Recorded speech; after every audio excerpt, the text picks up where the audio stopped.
Hey, my name is Roy Canterbury. I'm going to be your host today on Archer Talk 101. Today, what we're going to cover is the correct hand position when you're drawing back your bow.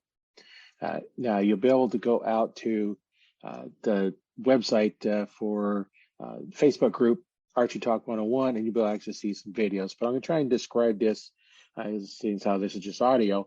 But if you take a look at the palm of your hand, and where your index finger and your thumb meet, in between there's a little spot right in there.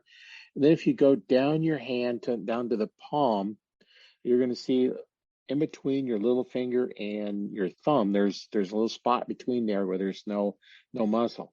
So if you take and bend your wrist back a little bit, take your finger and push on the meaty part underneath your thumb, you're going to see the pressure wants to twist your wrist. And you go over to the other side for the little finger and push on it once to twist your wrist. Now take your finger right in between there. There's a little pocket right in there, and push on that. And you see it wants to go clear through your arm. So that is the part you're pushing with your bow.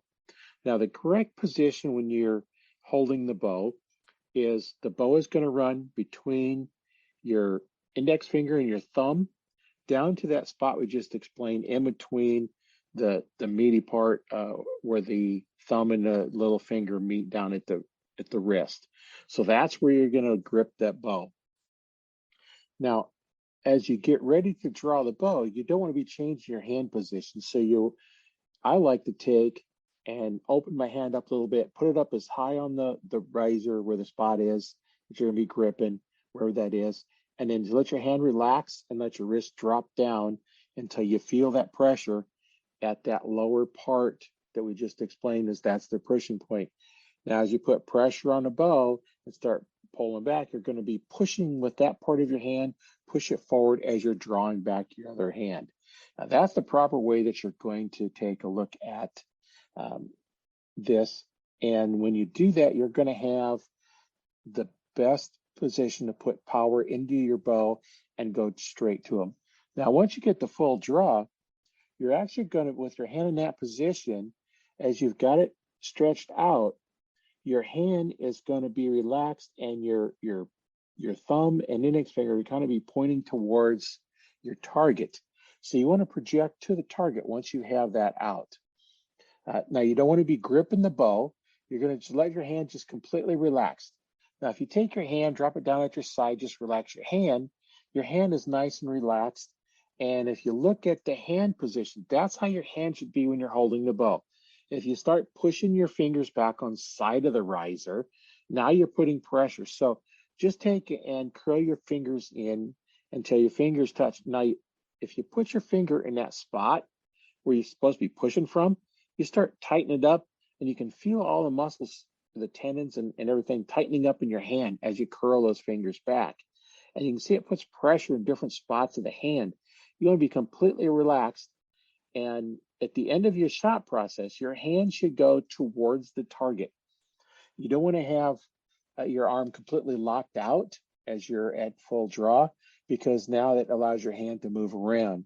If you have a little bit of bend in it, so as you're pulling with whatever release, your fingers, or release aid, whatever you're using on the string, you'll be putting pressure. And when that releases, that hand should go straight towards your target. One thing I like to do to practice without a bow is get a string, make a loop on it, put it over your thumb, make it your draw length. So you draw back whatever you're going to do. If you're using fingers or release, you're going to have to put a loop in there. You have to, whatever size loop you need if you're doing fingers or release. And that's at your draw length. You can practice shooting, and that string should go straight off your hand. If it hangs up on your thumb, you're putting some side pressure somewhere in your draw form, and you need to take a look at that. So a good way to practice, like I said, is have that string. When you shoot, that string should go straight towards whatever you're aiming at. If it goes any other direction, that's pressure you're putting sideways when your arrow is released. And that's going to make you have a little inconsistent form. So that's kind of what we're going to cover today in Archery Talk 101. If you want to get a little more information, join the Facebook group. Just answer a couple of questions out there and join the group, and we can get more information on this. We can actually look at your form, You can post some videos out there, take a look at what's going on and give you some little pointers on it. And there's some videos where I describe this a little bit more detail. So I'll put a link to the group in the description. And once again, this is Roy Canterbury for Archery Talk 101, your beginner's guide to archery.